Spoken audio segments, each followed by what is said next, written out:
أعوذ بالله من الشيطان الرجيم. بسم الله الرحمن الرحيم. Assalamualaikum warahmatullahi wabarakatuh.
tiba keluar kita pindah apapun yang ditulis selain kitab apapun yang ditulis selain kitab.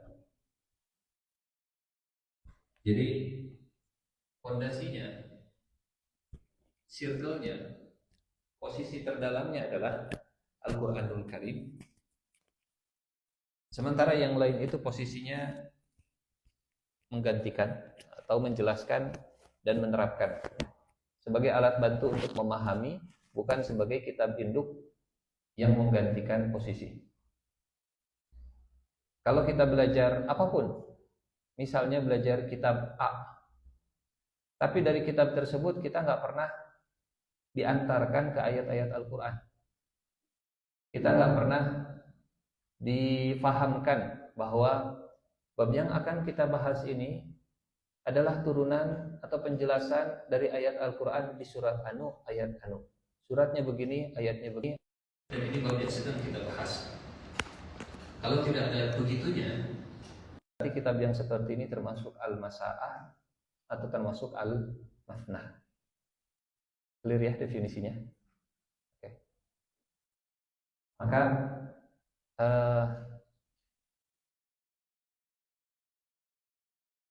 boleh jadi hari ini kita menyebutnya sekularisme dalam penulisan, memisahkan ayat-ayat Al-Quran, menjauhkan orang dari firman Allah, dari tulisan-tulisan. Padahal apapun kejadian, apapun tulisan itu pasti bisa dihubungkan dengan satu di antara 6.000 sekian ratus ayat-ayat dalam Al-Quranul Karim. Mau di awal bisa, mau di tengah bisa, mau di akhir bisa. Semua tujuannya untuk alat bantu memahami Al-Quran. Mau hadis Nabi, mau tulisan para ulama, mau artikel-artikel, mau temuan ilmiah, ya. Kalau tujuannya digunakan sebagai alat bantu, maka itu bukan termasuk Al-Masa'ah. Sampai sini clear? Clear. Mudah-mudahan. Sebaliknya, masalah muncul, dan ini yang terjadi di akhir zaman, kata Nabi. Ketika otoritas dan hierarki sumber agama itu dibalik. Al-Quran bukan sebagai rujukan utama. Bahkan rujukan utama itu adalah tulisan-tulisan tangan manusia yang bukan kitabullah, yang bukan firman Allah Subhanahu wa ta'ala. Sampai ke titik, ini titik yang paling ekstrim, dan ini real, ini nyata, ini bukan cuma contoh biasa. Pokoknya apapun yang di luar tulisan si fulan ini itu salah, walaupun ayat Al-Quran. Kalau ada ayat Al-Quran yang bertentangan dengan tulisan fulan, kalau ada hadis Nabi yang bertentangan dengan tulisan fulan, maka yang benar yang harus diikuti adalah tulisan fulan ini. Kenapa? Alasannya misal begini, karena si fulan ini lebih mengerti tentang ayat Al-Quran, sementara kalian mungkin tidak mengerti ayat Al-Quran, dan fulan ini ketika menulis, oh paham ayatnya maksudnya begini. Itu kejadian, itu kejadian. Ada contohnya, ada contohnya. Nanti di belakang, gitu ya. Jadi posisinya bukan posisi Al-Quran sebagai fondasi, bukan Al-Quran sebagai inti, tapi Al-Quran hanya sampingan. By the way, nah begitu. By the way. Maka kita mengusahakan, saya setidaknya mengusahakan setiap kajian di luar tadabbur, hari tadabbur mana diraku tekana Al-Qurannya. Bahkan tadabbur sekalipun, kalau kita fokusnya kepada tafsir dan mengkultuskan kata-kata kalimat seseorang, walaupun mungkin nampak bertentangan dengan ayatnya, ini termasuk Al-Masa'ah dan termasuk Al-Mafnah. Kalau tafsir tidak digunakan untuk memahami ayat-ayat Al-Quran, kalau tafsir hanya digunakan sebagai kebanggaan, kami adalah muridnya ahli tafsir fulan. Ini kitab tafsir yang disusun oleh guru kami. Selain kitab ini semuanya tidak benar. Nah, berarti kitab tafsirnya sudah yang ditulis oleh gurunya itu sudah masuk jadi dalam kategori al-masaah atau al-mathnah. Sampai sini mudah-mudahan clear. Ketika alat bantu naik jadi otoritas utama dan wahyu turun hanya jadi simbol saja. Wahyu turun jadi simbol. Di hadis yang lain, ini versi lengkapnya. Versi lengkap hadis tentang al-mathnah atau al-musaah. An Abdullah bin Amr bin As.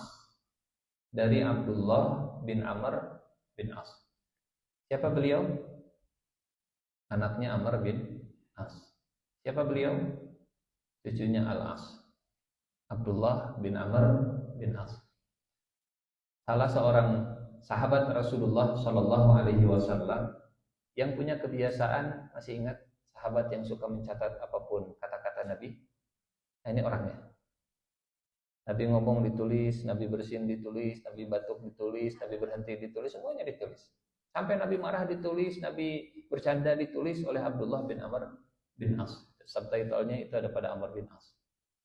Jadi Nabi bertanya dengan nada lembut, nada dalam kurung. Itu Abdullah bin Amr bin As. Kata Abdullah bin Amr bin As, Bapak Ibu punten,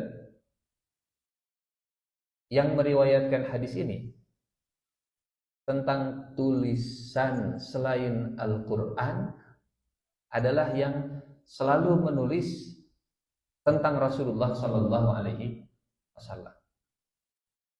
Jadi mengenal siapa perawi hadisnya membuat kita memahami lebih utuh tentang makna hadisnya itu sendiri. Apakah hadis itu termasuk al-masaah atau al-mathnah?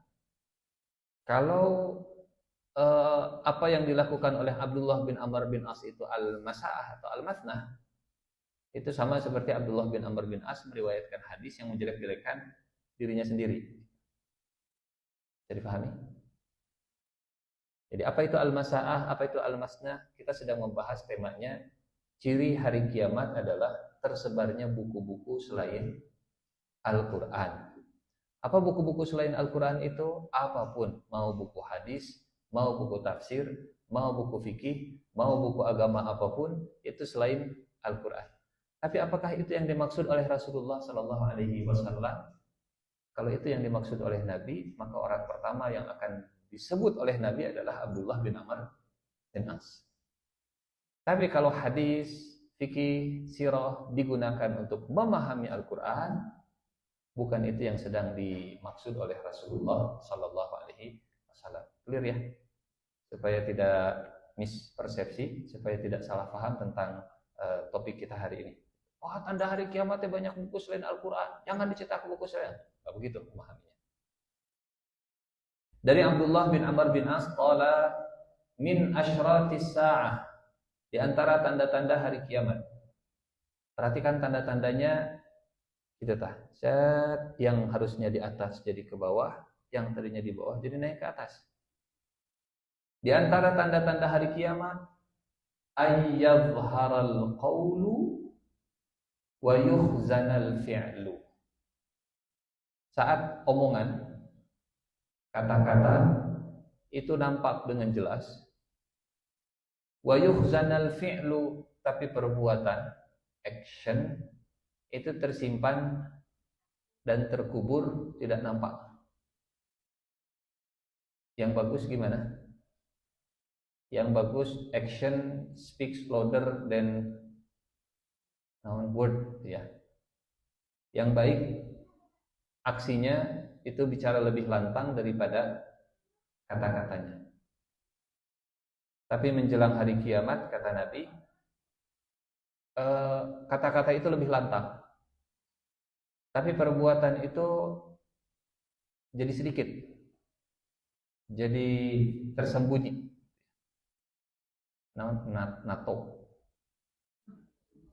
NATO, no action, talk only. Ini bagian dari makna yazharal qawlu wa yukhzanal fi'lu. Yang harusnya yazhar adalah fi'il, kerjanya.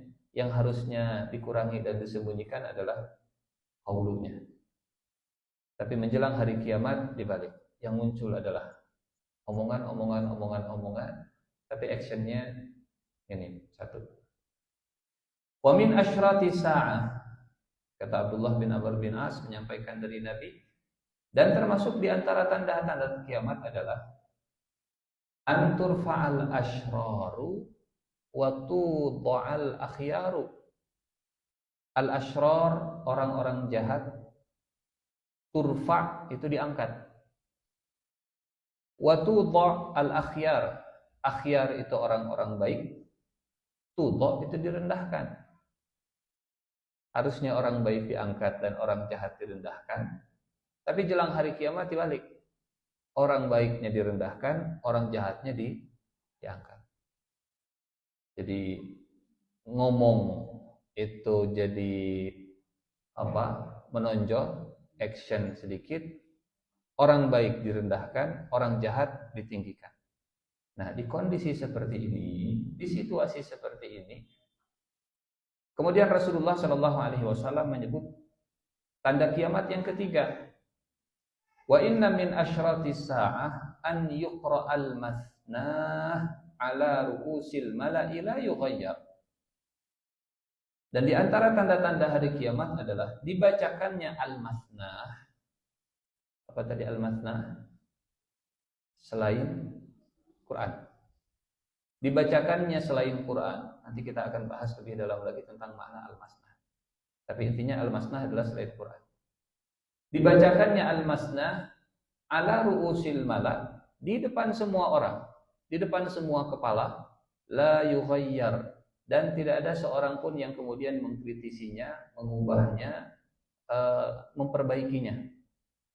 Pokoknya al-masnah ini fix, permanen, suci, sakral, nggak boleh diganti, nggak boleh dikritisi. Itu namanya al-masnah. Diulang-ulang, didoktrin, dan nggak bisa dikritisi. Padahal itu bukan ayat-ayat Al-Quran. Bukan ayat.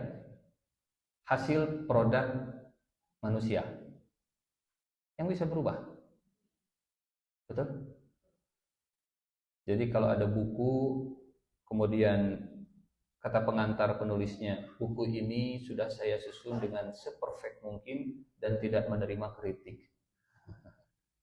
Tidak menerima perubahan lagi dan tidak menerima saran lagi. Ini sudah fix, ini sudah permanen, gak boleh diganti-ganti lagi.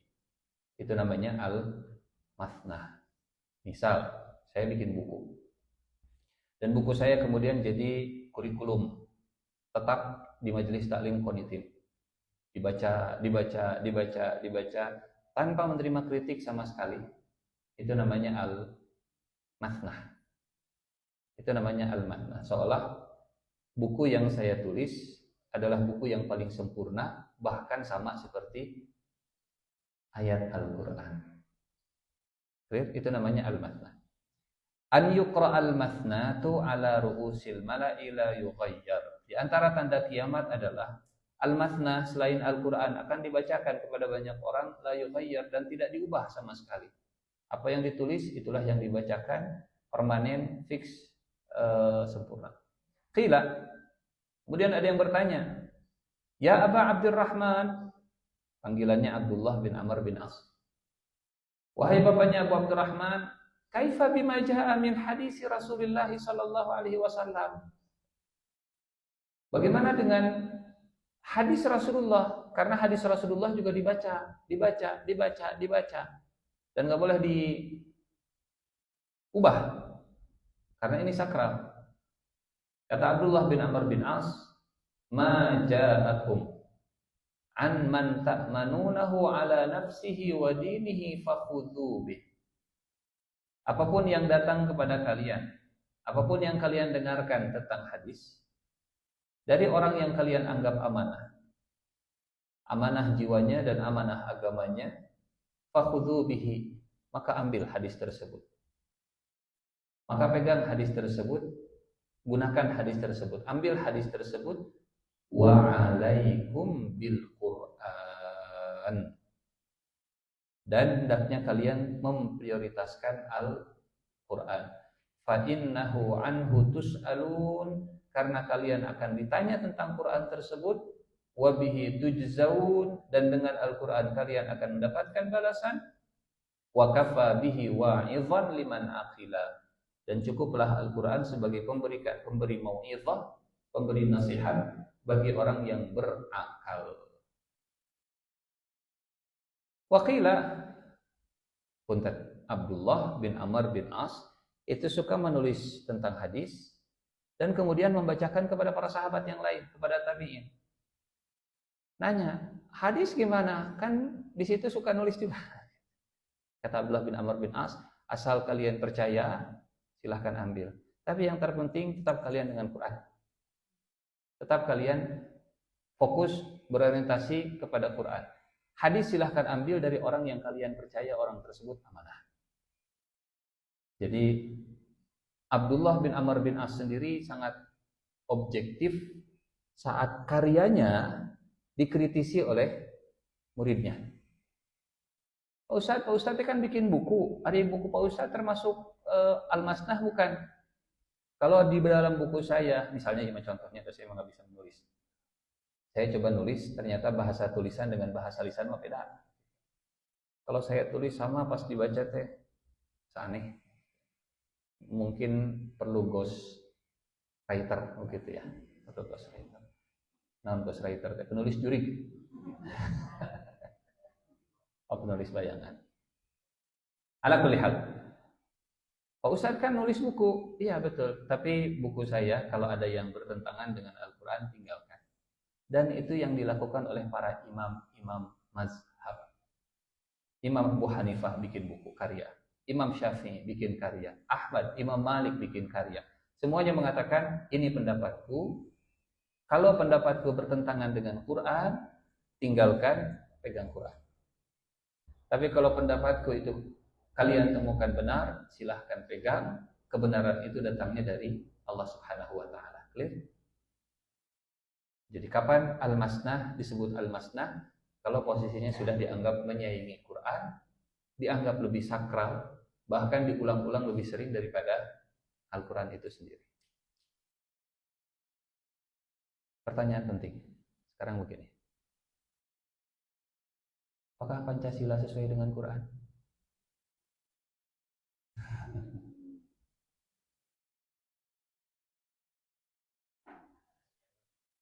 Ian yang ngejawab nanya. Sekali lagi.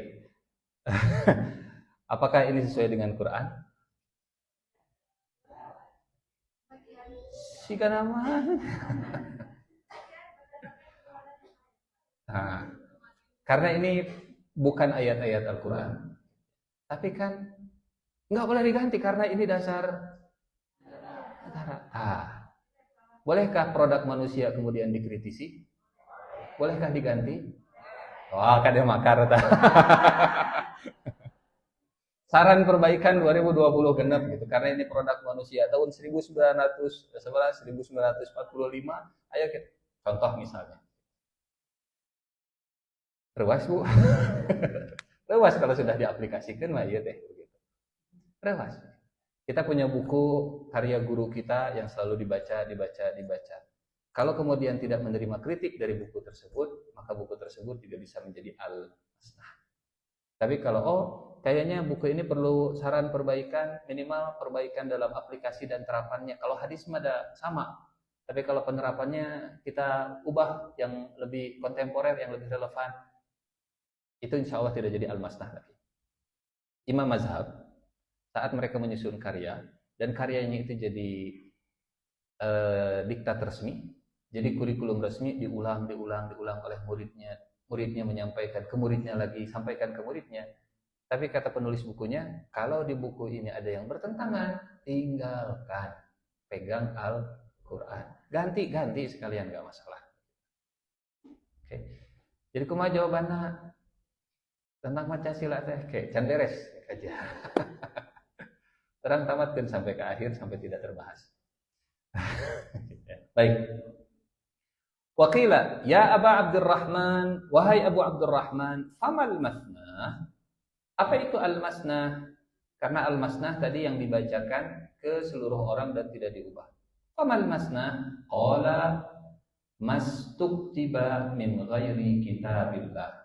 Al-masnah adalah yang ditulis selain kitab Allah, selain ayat-ayat Allah. Terjemahannya. Di antara tanda dekatnya kiamat adalah orang jahat akan ditinggikan dan orang terbaik akan direndahkan.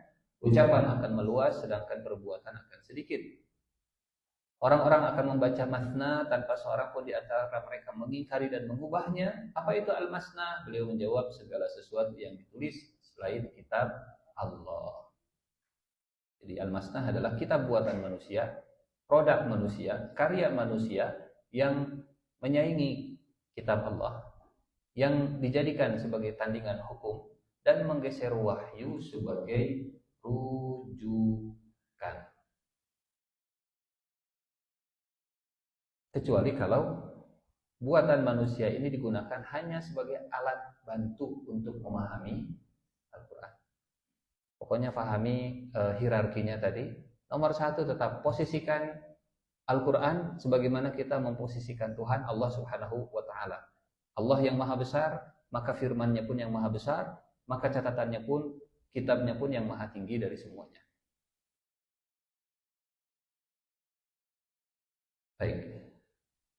Ya, kalau sekarang mungkin al-masnah bukan hanya buku, konten digital, bisa jadi al-masnah, diulang-ulang. Nyetel lagu diulang, tidak sesering mengulang ayat Al-Quran. Itu bisa jadi bagian dari al-masnah juga.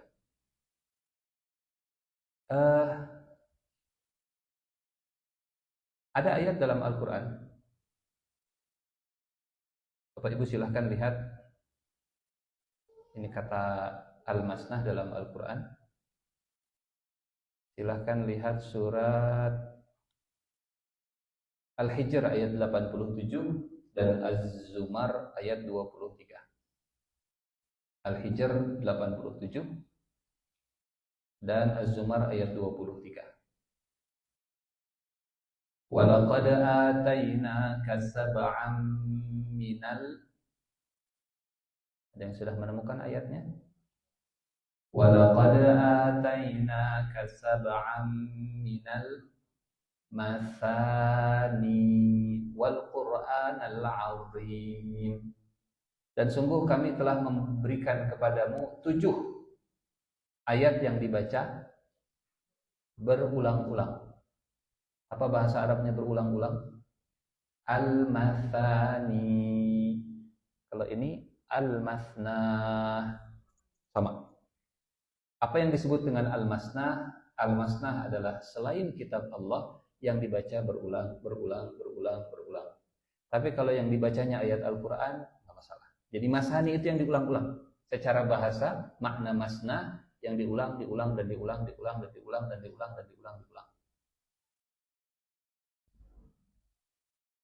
Di surat Al-Hijr ayat 87 ini yang dimaksud 7 ayat yang dibaca berulang-ulang adalah surat Al-Fatihah. Jadi kalau pengen ngulang-ulang ayat Al-Quran. Ngulang-ulang ayat Al-Fatihah, lebih layak untuk diulang-ulang. Yang kedua surat Az-Zumar ayat ke-23.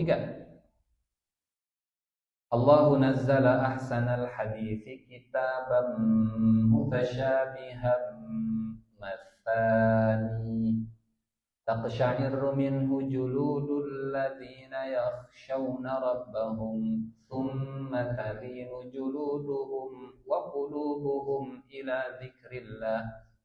Allah telah menurunkan perkataan yang paling baik, yaitu Al-Quran, yang serupa kualitas ayat-ayatnya lagi berulang-ulang. Ini makna masnah atau mathani. Masnah atau mathani. Maka kembali ke sini, kembali ke makna al-masnah. Cek apa yang sering kita ulang-ulang membacanya, atau mengucapkannya atau mendengarkannya. Maka itu namanya al-masnah. Kalau yang sering diulang-ulangnya Al-Quran, alhamdulillah. Kalau yang sering keluar dari mulutnya Al-Quran, alhamdulillah. Kalau yang sering dilihatnya Al-Quran, maka alhamdulillah. Tapi kalau yang sering diulang-ulangnya selain itu, maka itulah al-masnah yang dimaksud oleh Rasulullah Sallallahu Alaihi Wasallam. Zaman sekarang al-masnah bisa konten digital, diulang-ulang. Asa favorit lagu ieu teh? Jika tidak hari ini. Putar dai. Itu al-masnah. Emang nggak boleh didengar gitu? Ya, jangan kalah dari Quran lah. Jangan kalah dari Quran. Dan seterusnya. Asa relate sekali dengan film ini teh, padahal sudah nonton 3 kali. Tonton deh ke-4, tonton deh ke-5, itu namanya al-masnah. Kitab yang diikuti dan diulang-ulang. Nah, kenapa Al-Quran bisa tergeser? Memang karena Al-Quran itu menuntut komitmen. Al-Quran itu menuntut perubahan. Sementara kalau yang lain, ya hiburan. Yang melenakan, yang apa bahasa Al-Qurannya, lahun. Lahun itu, sanes di lahun. Lahun itu membuat kita terdistraksi dari sesuatu yang penting dan menguras energi. Namanya lahun. Kalau Quran memang butuh effort. Kalau Quran butuh fokus. Kalau Quran butuh komitmen. Kalau selain Quran ya itulah.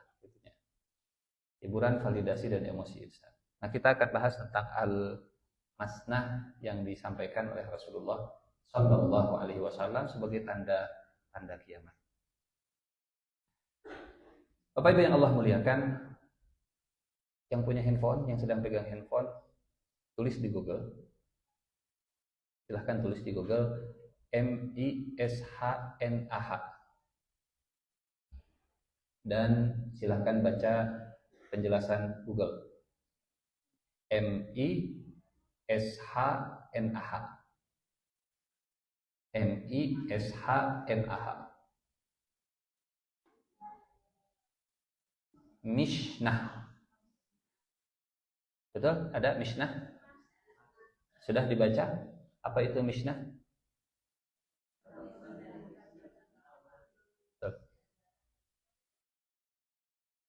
Betul.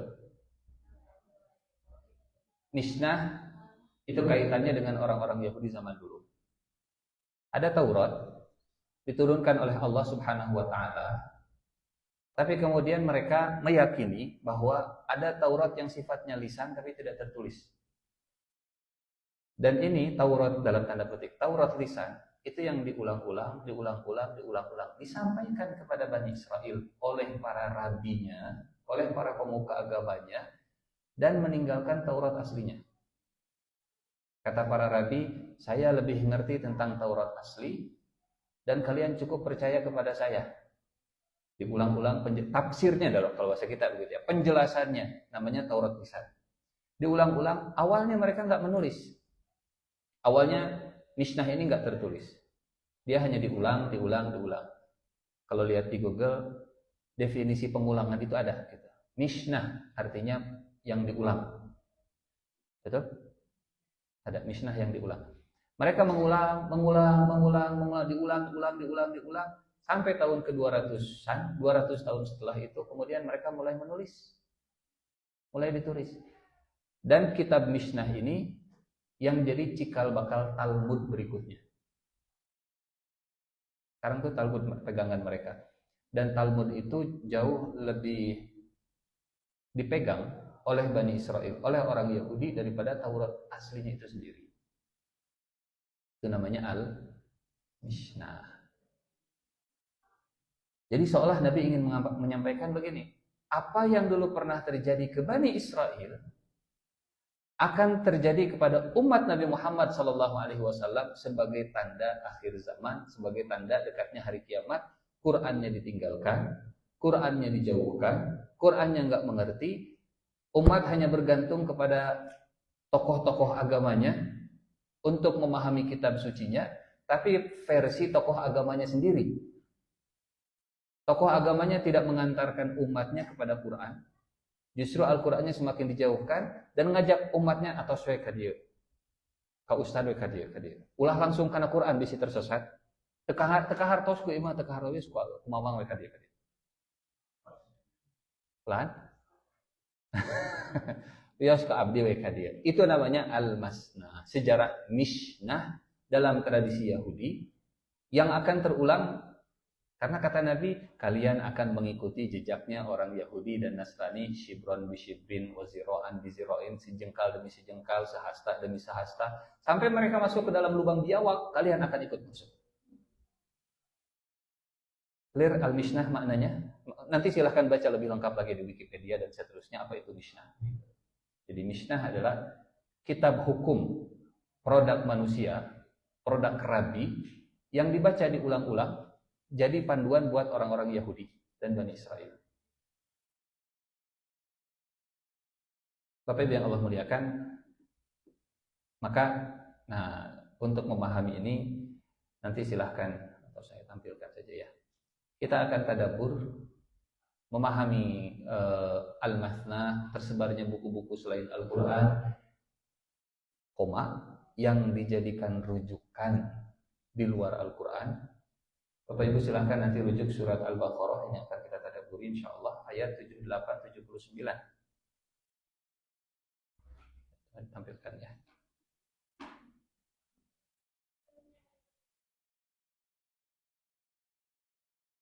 A'udzu billahi minasy syaithanir rajim. 78 79. Wa minhum ummiyuna la ya'lamuna al-kitaba illa amaniya wa inhum illa yadhunnun.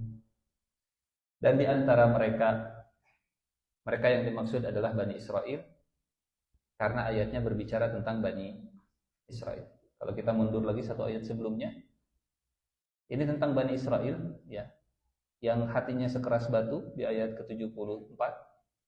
Kemudian di ayat ke-75 Allah menyindir, afatatma'una ayyu'minu lakum? Apa kalian mengharapkan mereka beriman setelah hati mereka keras jadi batu? Padahal segolongan dari mereka sudah mendengarkan firman Allah, lalu mereka mengubahnya setelah memahaminya. Bapak sudah ngerti kan ini firman Allah? Sudah ngerti. Tapi diubah di otak-atik dan seterusnya. Mereka mengubah firman Allah setelah mereka faham. Bukan karena mereka nggak paham. Justru ini ngeri. Punten. Dia kontraktor dan dia berbuat curang karena dia ngerti tentang kontraktor. Dia mekanik dan dia curang dalam bengkelnya karena dia ngerti sebagai seorang mekanik. Dia lawyer dan dia curang dalam masalah hukum karena dia ngerti semuanya. Dia agamawan dan dia otak-atik agamanya karena dia ngerti tentang agamanya. Perilaku yang sama, wahum ya'lamun min ba'di ma aqalu wa hum ya'lamun. Setelah mereka berakal, memahami, mengetahui di otak-atik sana sini dan seterusnya. Kata Allah, apakah kalian mengharapkan keimanan dari mereka? Kemudian ayat berikutnya, dan apabila mereka berjumpa dengan orang yang beriman, mereka akan berkata, oh ya, kita punya ajaran yang sama. Yahudi dengan Islam itu punya ajaran yang sama. Kita punya common sense, kita punya kedekatan, kita punya irisan, dan seterusnya. Jadi intinya, ayat ini berbicara tentang Bani Israel, tentang orang Yahudi. Kemudian kata Allah, di antara mereka, di antara Bani Israel ada yang ummiyun. Wa minhum ummiyuna la ya'lamuna al-kitab. Mereka sama sekali tidak mengetahui Alkitab, tidak mengetahui Taurat, kecuali yang mereka tahu adalah dongeng yang bohong, ya. Dan mereka hanya mengira-ngira, menduga-duga. As-sugan dan Ad-cenah.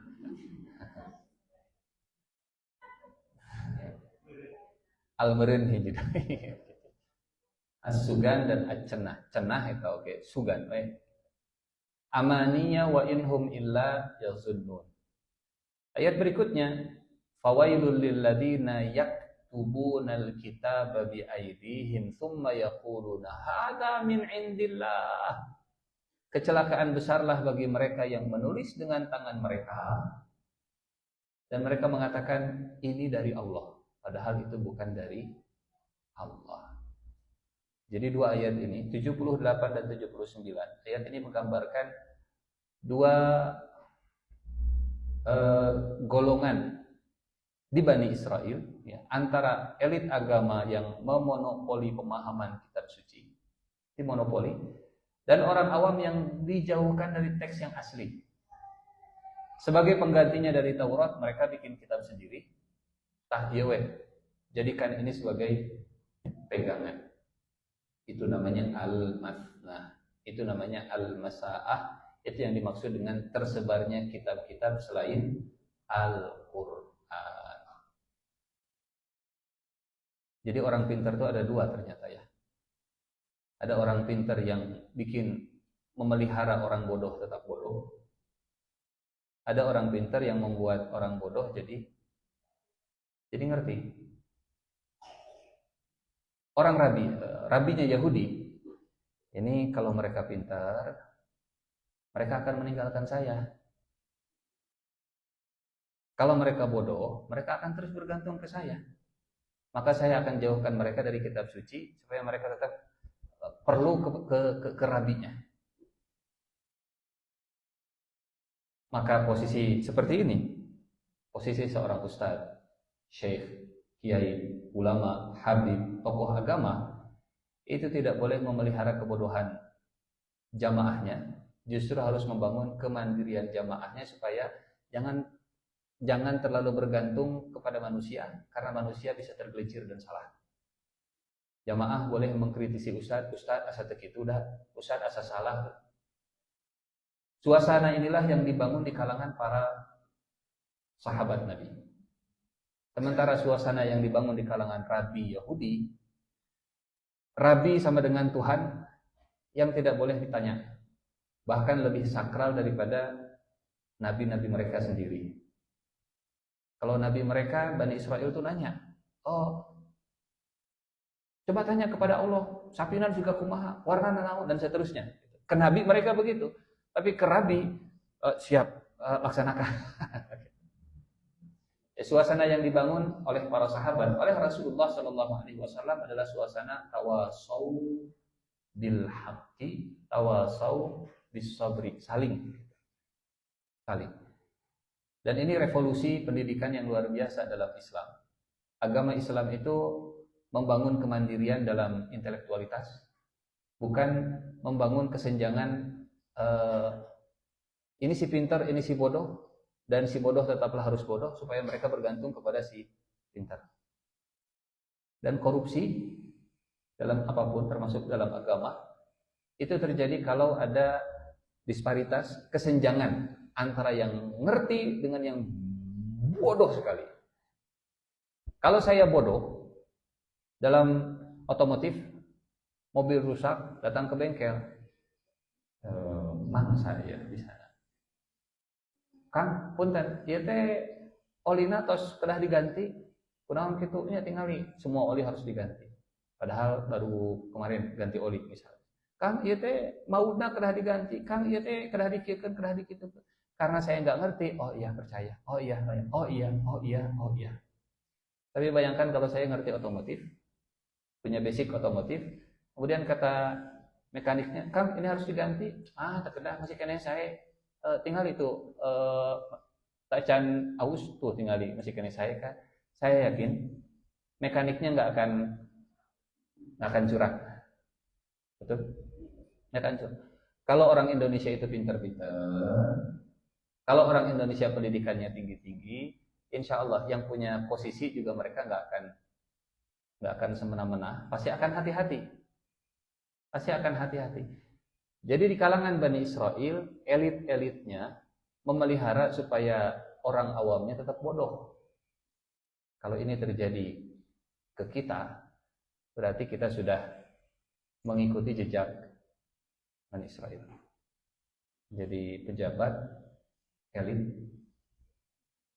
mereka punya tanggung jawab untuk mencerdaskan anak bangsa.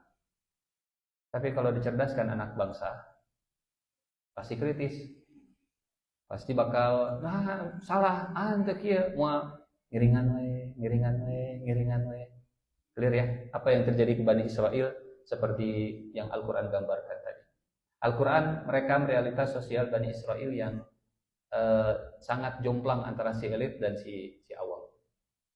Dua kelas dalam satu agama, struktur masyarakat Bani Israel, ada al-ahbar sebagai pemilik otoritas tafsir terhadap Taurat, dan ada al-ummiyun, masa awam yang buta terhadap kitab. Bahkan sampai dilarang. Muncul kalimat larangan. kalian jangan baca Taurat. Karena kalau kalian baca Taurat, kalian bakal menyimpang. Wioswe kumama, wioswe ku aa dibacana karena saya lebih ngerti. Itu salah satu tipu daya syaitan yang tidak membuat mandiri orang lain, yang tidak ngasih kunci ke orang lain, kasih kunci. Akses terhadap wahyunya jadi tidak setara dan tidak diusahakan untuk cerdas, tidak diusahakan untuk cerdas. Wa minhum ummiyuna la ya'lamuna al-kitaba illa amaniya wa inhum illa yadhunnun. Kata Abdullah bin Abbas dan kata Mujahid, amaniya itu apa? Amani itu artinya angan-angan, beragama tanpa landasan, ya, bacaan tanpa pemahaman, dongeng, dogma, harap-harpos. Iman berbasis cerita, bukan berbasis wahyu. Dan kaum elitnya, ya, Taurat yang tertulis dijauhkan. Taurat lisan tafsir Rabi itu dimutlakkan. Fawailul lilladzina yaktubunal kitaba biaydihim tsumma yaquluna hadza min indillah. Celakalah orang-orang yang menulis Alkitab dengan tangan mereka sendiri, menulis buku dengan tangan mereka sendiri lalu mengatakan ini dari Allah, padahal bukan dari Allah. Padahal itu hanya tafsir saya terhadap ayat-ayat Allah. Salah bisa. Yang tidak mungkin salah adalah Quran. Jadi ternyata korupsi dalam agama, ya, korupsi dalam segala hal apapun itu terjadi ketika kesenjangannya sangat terasa. Kesenjangan dalam ekonomi, kesenjangan dalam pemahaman, kesenjangan dalam wawasan. Ya. Penipuan berhasil karena ketidaktahuan. Nah, muncullah kata masnah atau mishnah. Karena dalam bahasa Arab dengan bahasa Ibrani itu punya banyak kemiripan. Akar bahasanya sama. Al-mishnah sebagai cahaya palsu dibuat oleh Rabi, hukum-hukum yang dibuat oleh Rabi tandingan kitab suci, disajikan sebagai hukum Allah Subhanahu wa taala. Pakailah ini dan tidak boleh dikritisi, enggak boleh diperbaiki, enggak boleh ada revisi segala macam. Dipercaya penuh oleh orang awam. Ini sekedar gambaran saja ya. Yang mudah-mudahan dari sini kita belajar bahwa Islam itu menyetarakan, menyejajarkan semua orang. Akses terhadap Al-Quran itu tidak dibatasi oleh golongan-golongan tertentu. Jadinya mah tong ngaji wes kayak kali tong dibaca Qur'ana wes ku saya dipangbacakeun ieu artina. Justru tugasnya seorang ustadz dan tugasnya seorang ulama adalah kadir. Supaya bibinya bisa paham tanpa harus lewat saya, kieu carana, ieu kuncina, ini cara memahaminya, ini metode tadaburnya, ini pemahaman bahasa Arabna, tak ieu kamus bahasa Arabna, sok silahkan pelajari. Nanti kita diskusi. Posisi kita selevel, posisi kita setara, posisi kita sama-sama tawasau bil haqqi, tawasau bis sabri. Dalam surat At-Taubah ayat 31. Ittakhadhu ahbarahum wa ruhbanahum arbabam min dunillah. Mereka menjadikan ahbarnya. Ahbar itu tadi yang nulis-nulisnya, yang banyak bergaul dengan tinta. Ittakhadhu ahbarahum wa ruhbanahum arbabam min dunillah. Menjadikan alim-alim mereka dan rahib-rahib mereka. Kalau ahbar lebih ke sini fokusnya. Kalau rahib lebih ke sini, spiritualitas. Ya, orang pintar dan orang spiritualisnya. Kalau ini Yahudi, kalau ini Nasrani. Orang Yahudi cerdas-cerdas, tapi spiritualitasnya minim. Orang Nasrani mereka spiritualitasnya kental, tapi maghdubi alaihim waladhdallin lah begitu ya. Maghdubi alaihim waladhdallin. Mereka menjadikan rahib dan rahibnya, ahbar dan rahibnya sebagai Tuhan selain Allah Subhanahu wa taala. Saat ayat ini dibacakan oleh Rasulullah sallallahu alaihi wasallam, Adi bin Hatim itu bertanya, dalam tanda petik pada protes, mempertanyakan, ya Rasulullah, kami dulu tidak menyembah mereka. Adi bin Hatim dulunya Nasrani, kemudian masuk Islam. Kata Adi bin Hatim, kami nggak menyembah mereka. Karena mungkin dalam pemahaman Adi bin Hatim yang namanya menyembah itu ruku, sujud, begitunya. Apalagi berdoa, wahai Tuhanku. Kata Adi bin Hatim, kami nggak menyembah mereka. Kami tidak menuhankan para rabi, kami tidak menuhankan para rahib. Kata Rasulullah SAW, bukankah mereka menghalalkan yang haram dan mengharamkan yang halal, lalu kalian mengikutinya? Kata Allah di dalam Taurat dan Injil A, kata rahib dan rabi dalam buku mereka B. Kalian ikut mana, A atau B? Kata Adi bin Hatim, ya kami ikut apa kata pemuka agama dan tokoh agama kami. Kata Allah, kata Nabi, itulah bentuk penyembahan kepada selain Allah Subhanahu wa taala. Jadi menyembah kepada selain Allah itu tidak hanya sujud-sujud, ya, tidak hanya ruku-ruku, tapi juga tadi menyembah kepada selain Allah, menghalalkan yang Allah haramkan, mengharamkan yang Allah halalkan, membolehkan yang Allah larang, melarang yang Allah bolehkan. Kalau ada undang-undang yang melarang sesuatu yang Allah bolehkan tanpa alasan yang jelas, itu termasuk apa namanya? Masnah. Termasuk masnah. Clear ya sampai sini? Mengharamkan yang Allah halalkan dan menghalalkan yang Allah haramkan. Nah, pertanyaannya, bagaimana umat Islam meniru orang-orang Yahudi? Karena kata Nabi, la tattabi'anna sanana man kana qablakum. Kelak kalian akan mengikuti jejak mereka, sejengkal demi sejengkal, sehasta demi sehasta. Pasti akan ikut. Bentuknya ini yang perlu diwaspadai. Saat umat Islam meniru orang Yahudi, satu, saat menjadikan tulisan tokoh, tulisan syekh, tulisan imam mazhab, tulisan pimpinan organisasi sebagai kebenaran yang mutlak, tanpa revisi, tanpa koreksi, tanpa boleh dikritisi sama sekali.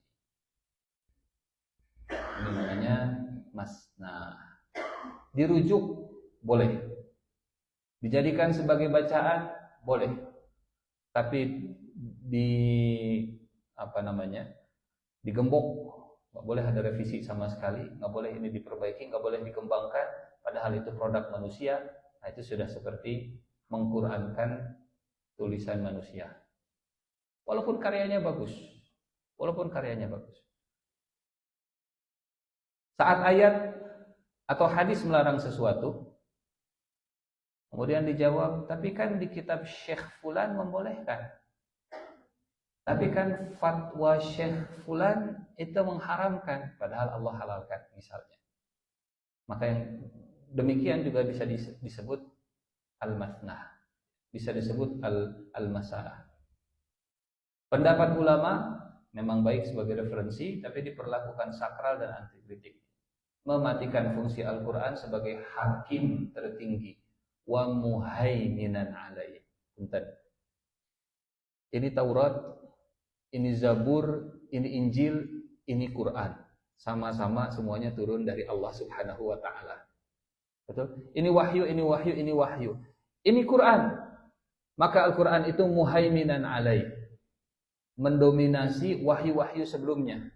Padahal wahyu sebelumnya sumbernya sama-sama dari Allah Subhanahu wa ta'ala. Nah, sekarang ada sumbernya dari tulisan manusia, ingin mendominasi Al-Quran. Ingin mendominasi Al-Quran, yang Al-Quran ini sudah mendominasi wahyu sebelumnya. Ini al-masnah, mematikan fungsi Al-Quran sebagai al-muhaiminan dan mengubah fungsinya menjadi al-masnah bagi pengikutnya. Baik. Nah, ini juga penting supaya proporsional, sekali lagi ya, supaya proporsional. Meninggalkan turas itu salah. Mensakralkan turas juga itu tidak benar. Apa itu turas? Karya para ulama yang jadi warisan sejarah dan warisan rujukan untuk umat Islam. Imam Syafi'i punya kitab, Imam Maliki punya kitab, Imam Ahmad punya kitab, Imam apalagi Auza'i punya kitab, dan seterusnya. Semua ulama punya kitab. Hasan Al-Basri, Imam Al-Ghazali punya kitab, gitu ya. Ibnu Athaillah As-Sakandari punya kitab. Semua kitab-kitab tadi adalah turas. Bagaimana cara kita memperlakukan supaya tidak jadi masnah? Supaya tidak jadi masnah, posisikan kitab tersebut secara proporsional. Karena jangan sampai prediksi kenabian itu terjadi kepada kita, kepada diri kita. Walaupun suka tidak suka, sadar atau enggak sadar, pasti bakal terjadi. Kalian akan mengikuti jejak mereka. La tattabi'anna sanana man kana qablakum, sedikit. Disadari atau tidak disadari. Jadi misal Bapak Ibu punten.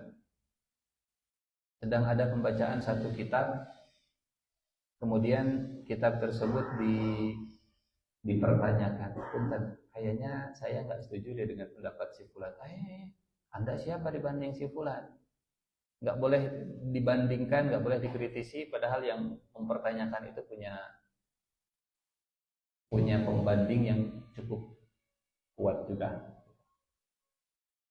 Imam Bukhari, Imam Muslim, Imam Syafi'i, Imam Maliki dan lain-lain menulis kitab untuk menjelaskan dan mendukung Al-Quran.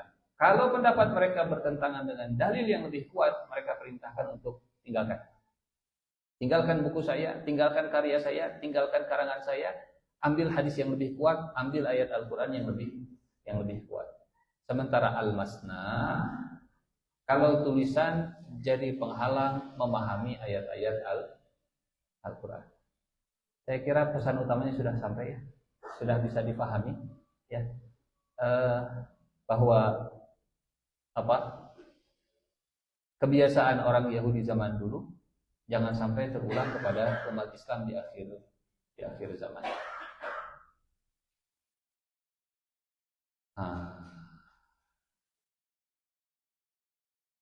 Jangan sampai Bapak Ibu, saya lupa nama kitabnya ya, coba googling dulu. Jadi Mirza Ghulam Ahmad itu bikin buku, dan bukunya selalu jadi rujukan untuk para pengikutnya yang tidak boleh dikritisi. Nama kitabnya Tazkirah, kitab Tazkirah. Ini memang disakralkan, disusun oleh Mirza Ghulam Ahmad gitu ya, dan dianggap sebagai wahyu yang suci oleh pengikutnya. Ini salah satu bentuk masnah. Indikatornya masnah apa tadi? Simpelnya, shortcutnya untuk memahami masnah. Kalau buku tersebut memotivasi kita untuk lebih dekat dengan Al-Quran, dia bukan masnah.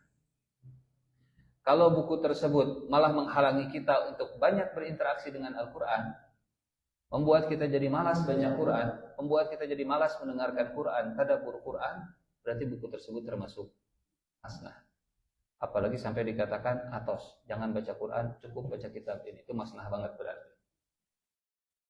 Kemudian ada kitab lagi namanya Al-Aqdas. Kitab Al-Aqdas ini disusun oleh kaum Bahai. Bahai itu pecahan kaum Syiah ya. Bahaullah. Kitab Al-Aqdas juga sama. Kitab ini kitab yang disakralkan dan pengganti Al-Quran. Kalau ada yang bertentangan dengan Al-Quran, maka kitab Al-Aqdas yang diutamakan dan diprioritaskan. Kemudian ada lagi kitab, ya bukan cuma di luar sana, mungkin di dalam kita juga banyak begitu ya. kitab wangsit, kitab serat Darmo Gandul yang mungkin dibaca diulang-ulang jadi panduan dan seterusnya, yang menganggap bahwa Al-Quran itu cuman kulit. Al-Quran itu cuman kulit. Kalau pengen isinya ada di buku karya manusia. Ieu mah leuwih jero tina Quran misalnya. Ini mah pemahamannya lebih dalam daripada Al-Quran. Ini mah lebih paripurna, lebih utuh daripada Al-Quran. Maka kitab yang seperti inilah yang dimaksud oleh Rasulullah tanda akhir zaman. Banyaknya al-matna, banyaknya al-masalah. Termasuk kalau tadi dalam masalah hukum gitu ya. Dalam masalah hukum rujukannya adalah UU KUHP misalnya, tanpa kemudian kita mencari inspirasi dan mengantarkan ini kepada ayat-ayat Al-Quran atau kepada praktek ayat Al-Quran di zaman Rasulullah SAW. Itu al-masnah. Pengkultusan terhadap tokoh, ya, perkataan seorang rabi dianggap wahyu oleh orang Yahudi, ya, ucapan tokoh agama, ucapan habib, ucapan kiai, ustadz, mursyid dianggap maksum, bebas salah. Jadi Masya Allah, kenapa ajaran Islam ini Bapak Ibu tidak disukai oleh kalangan elit waktu dibawa pertama kali oleh Rasulullah SAW? Saya kira dari sini kita bisa memahami begitu ya. Kenapa Nabi saat berdakwah yang jadi musuh pertama itu, musuh terbesar itu adalah menengah ke atas, bukan menengah ke bawah. Pejabat tingginya, darah birunya, orang-orang pinternya, gitu ya, orang-orang kayanya, jet setnya. Oh ternyata karena Islam itu mengajarkan semuanya setara, semuanya seperti gigi sisir di hadapan Allah Subhanahu wa Ta'ala. Maka yang di atas itu menolak untuk diturunkan. Saya disamakan dengan budak saya, no. Saya itu orang mengerti, disamakan dengan orang awam, no. Saya ini kan darah biru, yang lain kan darah merah. Ini mah darah muda belah dia. Saya disamakan.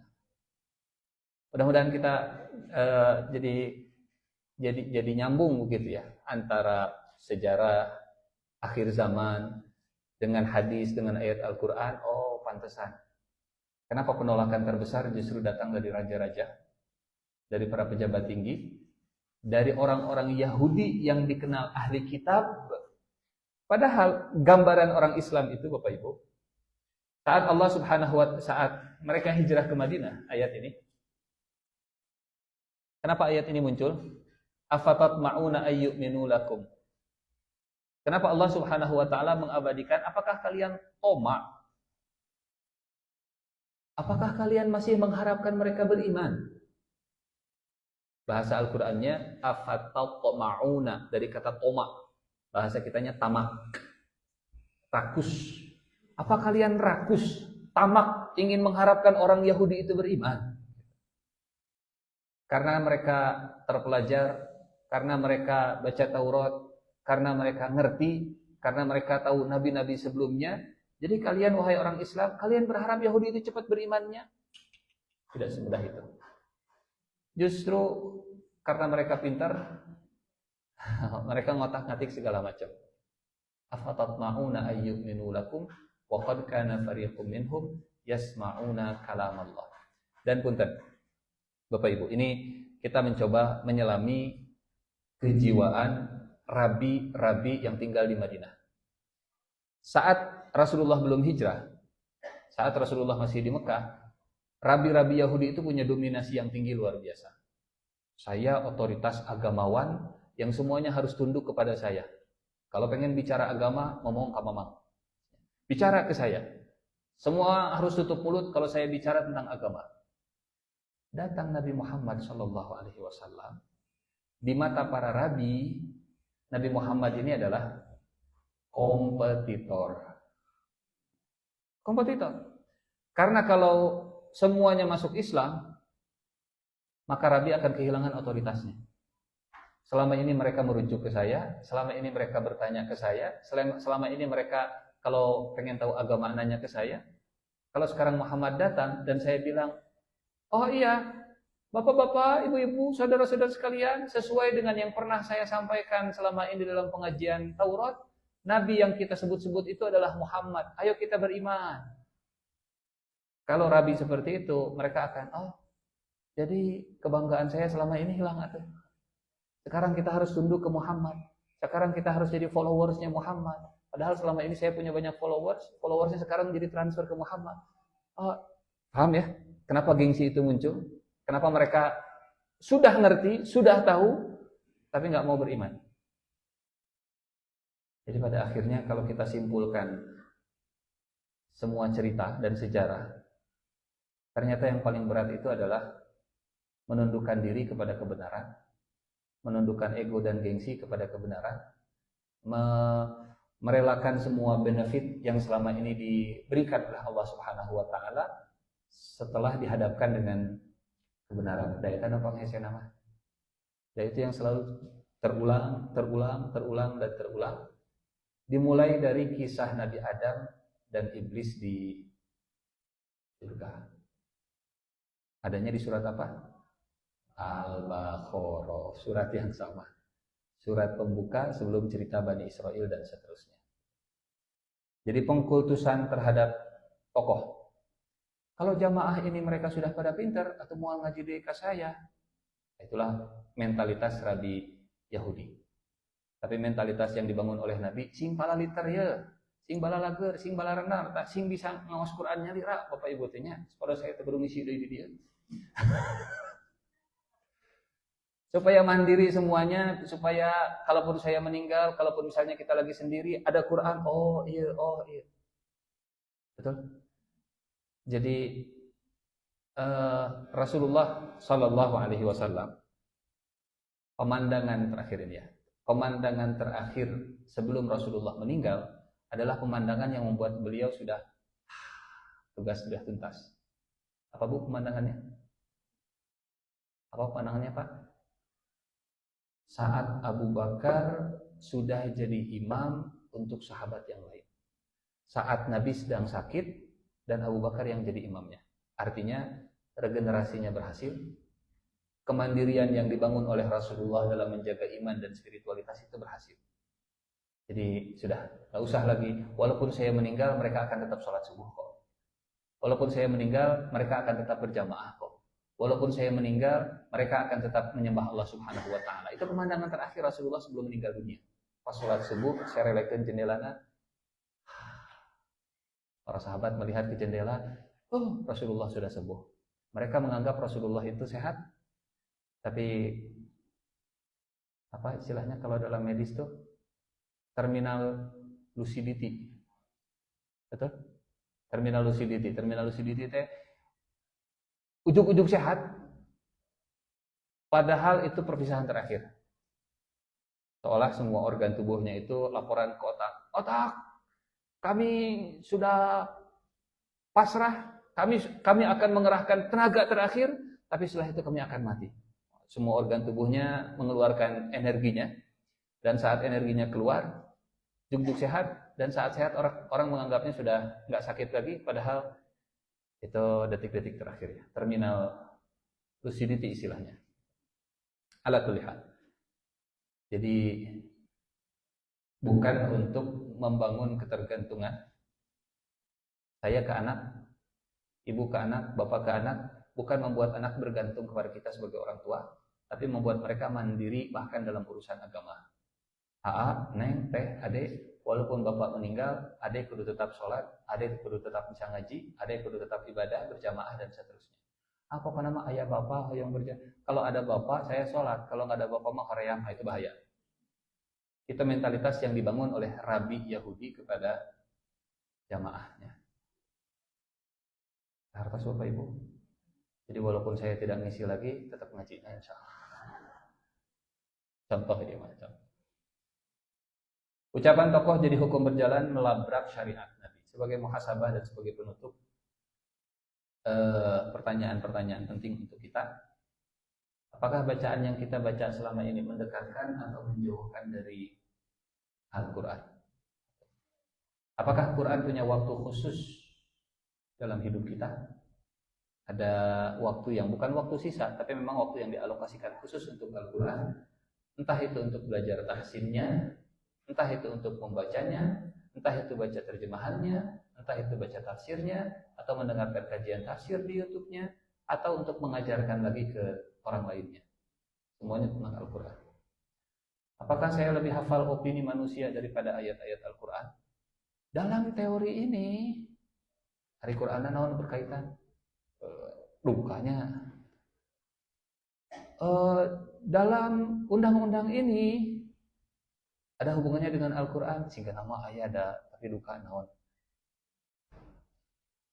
Apakah ilmu saya berbuah jadi amal soleh? Apakah tulisan saya kemudian berubah menjadi perbuatan? Ini juga bagian dari muhasabah, bagian dari pertanyaan kita di akhir tahun, refleksi akhir tahun sebagai penutup kajian kita. Dan produk pemikiran manusia apapun bentuknya tidak boleh menggeser posisi sentral wahyu Al-Quran dan Sunnah dalam kehidupan kita. Inilah makna al-masnah, makna al-masa'ah, makna dari intisyarul kutub ghairil Quran, merebaknya buku-buku, tulisan-tulisan selain Al-Quran yang dijadikan rujukan tandingan wahyu. Wallahu a'lam bishawab. Ada pertanyaan?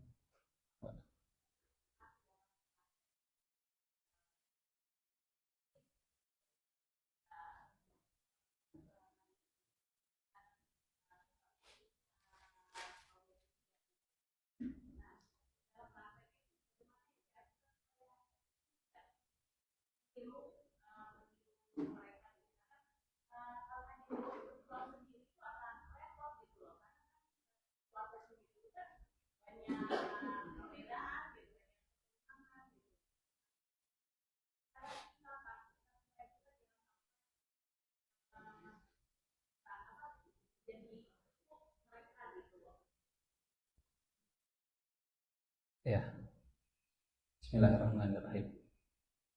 Pada akhirnya setiap kita akan diuji sesuai dengan batas kemampuannya masing-masing. Dan ujian umat Nabi Muhammad Sallallahu Alaihi Wasallam pasti akan sama dengan ujian Nabi Muhammad, bukan kadarnya, tapi soalnya. Seperti Nabi juga ditempatkan di lingkungan orang-orang musyrik sendirian, tanpa teman.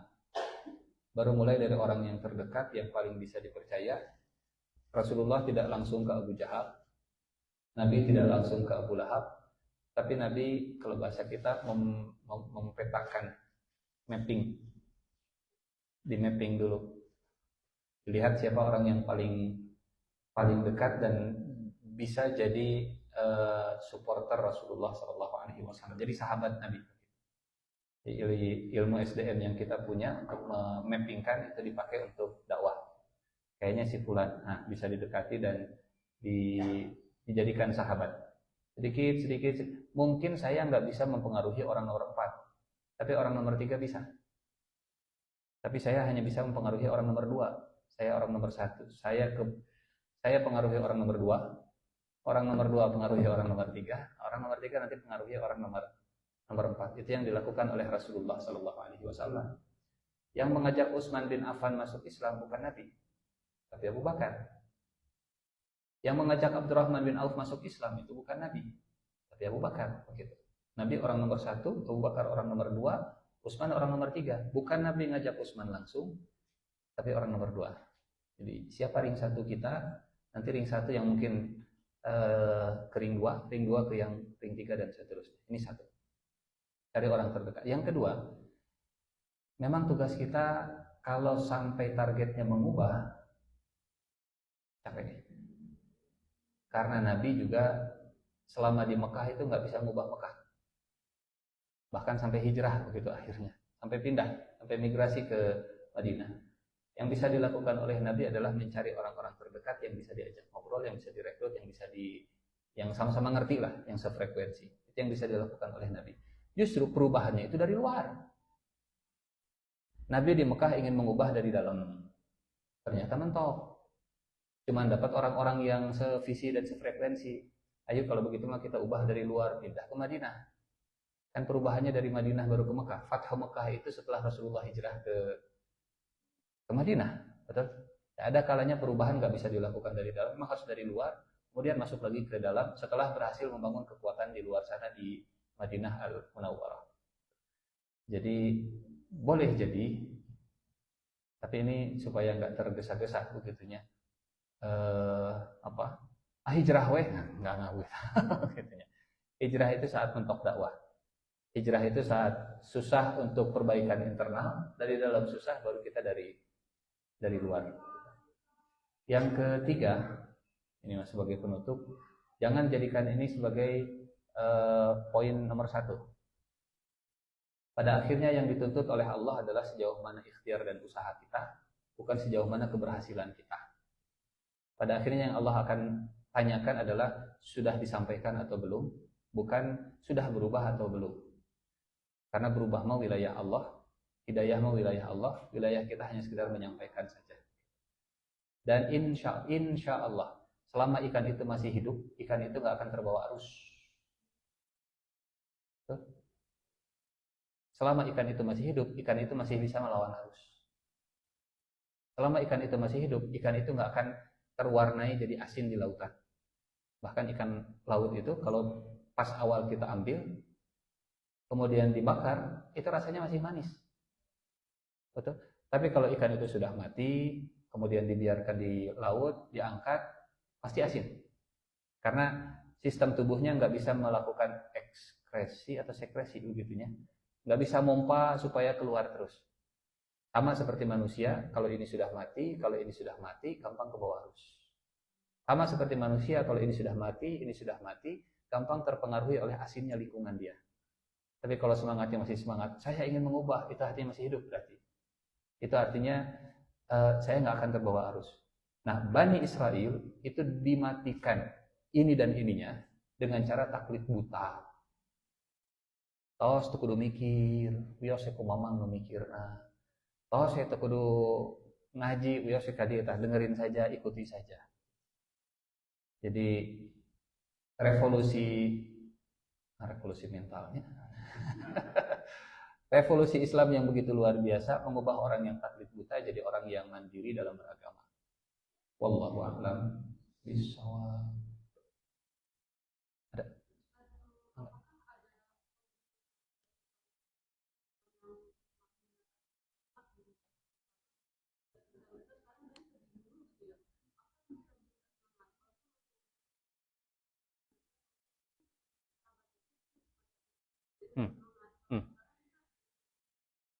Banyak hadisnya yang memuliakan umat Nabi di akhir zaman, bahkan dibanding dengan sahabat sendiri. Ini contoh, sebentar saya ingin tampilkan. Di kisah siapa itu, Sumayyah ya. Jadi sampai para sahabat mereka bingung, ya Rasulullah, dari kami atau dari mereka? Dari kalian. Nah ini dia. Iman yang menakjubkan. Iman yang menakjubkan. Settingannya full screen. Ayyul khalqi a'jabu imanan. Ini dalam silsilah sahihah Albani. Hadisnya sahih. Siapakah makhluk yang paling menakjubkan imannya? Kata para sahabat, malaikat ya Rasulullah. Bentar ya. Mana ini supaya bisa diperbesar. Ayyul khalqi a'jabu imanan. Siapakah makhluk yang paling menakjubkan imannya? Kata sahabat, malaikat ya Rasulullah. Kata Nabi, kaifa la yu'minun wa hum inda rabbihim wa qad khuliqu 'ala ta'ati la ya'sunallaha ma amarahum wa yaf'aluna ma yu'marun. Bagaimana tidak menakjubkan imannya malaikat sementara mereka hidup tinggal di samping Tuhannya dan diciptakan untuk taat dan tidak bermaksiat. Kata para sahabat, an-nabiyun. Kalau begitu yang paling menakjubkan imannya para nabi. Kata Nabi, an-nabiyuna yuha ilaihim fa kaifa la yu'minun. Para nabi itu mereka diwahyukan. Masa tidak beriman? interaksi dengan Jibril langsung, melihat alam gaib, melihat surga, melihat neraka, diperlihatkan langsung live streaming semuanya, masa tidak beriman? Kemudian kata mereka, as-sahabah. Kalau begitu sahabat. Kata Nabi, as-sahabatu ma'al anbiya, fa kaifa la yu'minun. Nah, sahabat dengan para nabi, melihat mukjizat, melihat ada contoh terbaik mengamalkan Al-Qur'an. Kata Nabi, a'jabul khalqi imanan qauman yaji'una min ba'dikum fayajiduna kitaban minal wahyi fayu'minuna bihi wa yattabi'una. Yang paling menakjubkan adalah kaum setelah kalian yang mereka menemukan Al-Qur'an dari wahyu, kemudian mereka beriman dan mengikutinya. Mereka lebih menakjubkan imannya. Di hadis yang lain, amal mereka, di riwayat yang lain, amal mereka itu, saya lupa angkanya ya, 50 kali dari amal kalian. Kata sahabat, dari kami atau dari mereka ya Rasulullah? Dari kalian. Kok bisa dari kami ya Rasulullah? Karena mereka jauh dari Nabi, mereka jauh dari turunnya wahyu, mereka nggak punya penolong sama sekali kecuali dari mereka dan Allah, tapi mereka masih kuat memegang agama mereka. Mereka kuat memegang bara dalam api. Kuat, jadi megang agama seperti megang bara, dipegang panas, tidak dipegang, ini agama. Ini salah satu kabar gembira dari Rasulullah SAW yang memvalidasi susahnya beragama di akhir zaman, sekaligus mengapresiasi bahwa pahalanya sangat besar. Hadis yang lain, Nabi menyebut umatku itu seperti hujan. Awalnya dan akhirnya tidak diketahui mana yang lebih baik. Jadi ada umat akhir zaman yang sebaik umat Nabi di awal zaman, walaupun itu sifatnya tidak general ya. Kalau bahasa surat Al-Waqiah itu sullatum minal awwalin wa qalilum minal akhirin. Itu orang yang as-sabiqun as-sabiqun. Orang yang as-sabiqun al-awwalun, orang yang bersegera berlomba dan baik, banyak di kalangan sahabat yang pertama, tapi sedikit di akhir zaman. Tapi ada, bukan berarti hilang sama sekali. Wallahu a'lam bishawab.